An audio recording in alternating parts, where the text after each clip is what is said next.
Yeah, absolutely. Tom Bianco, I manage our Newline business at Fifth Third Bank.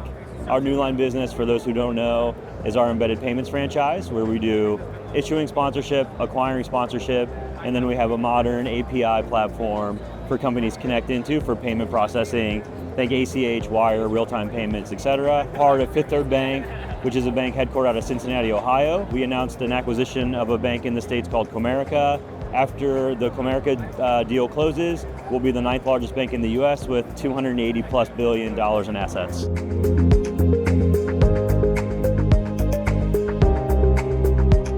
Fifth Third historically has been an innovator in the payments landscape. And in 2021, we looked at the world and said, where is the future going? And one of the things we talk about at Fifth Third is if you're not interested in the future is not interested in you. And so we decided to get out ahead of where we thought the market was going to enable clients to put our software and our payment capabilities directly at the point of experience for their products, their brands, their value proposition. And so the way that we have attacked this market is our client's product, our client's distribution. Newline is the focal point for all of that activity, and we put it through the massive processing engines that we have at Fifth Third Bank today, just with new technologies, new teams, and frankly, an innovation mindset where we work with some of the best companies in the industry, and we put pressure on each other to perform. So it's a bit of a different dynamic at Fifth Third. For Newline, we call it the best of Silicon Valley with the best of a large FI, and we just feel like that's a unique combination in the market, and it's been a lot of fun since 2021.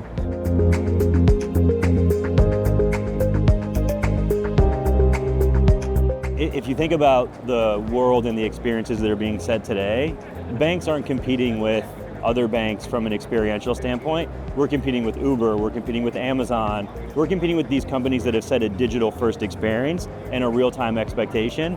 And so Newline finds the leaders in the payments category, Stripe, Trustly, Brex, Rippling, you name it, and we work to put our capabilities embedded and native into their software to help power their customers and meet them where they are with the capabilities that you'd expect out of a traditional bank. So it's been a lot of fun to help build those products, deliver that value, and frankly serve a client population that is national in nature when we don't have a presence in all 50 states.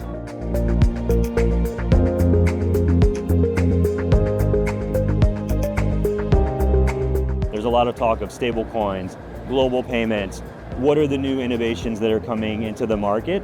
And so if you put that in the context of a financial institution with a over $20 billion market cap, which Fifth Third has, our clients sometimes have multiples of valuation. They've raised $2 billion in venture capital. So our strategy is to find the best in the business and partner with them so we can do joint distribution, joint marketing, joint product development, and help accelerate both roadmaps, frankly.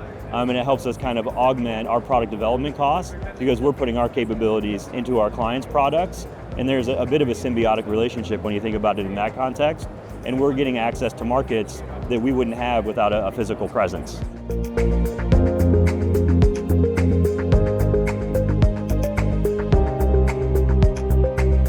Our growth strategy is, again, to help set the market. So we're looking at real-time payment experiences, real-time deposit experiences, capabilities that match the pace and precision and scale that our clients demand. So that's on the Newline roadmap, what we're focused on, continuing to innovate on payments and deposits. From a market standpoint, I'm super curious to see what happens with the various blockchains that exist, what use cases will hit market fit, which use cases will continue to receive investment and grow. If you think of embedded payments, embedded banking, that's early innings in a baseball game. If you think about things on chain in financial services, and you steal a baseball analogy for those keeping track at home, it feels like the first pitch of the first inning. It's so early, it's going to be really interesting to see how that plays out over time.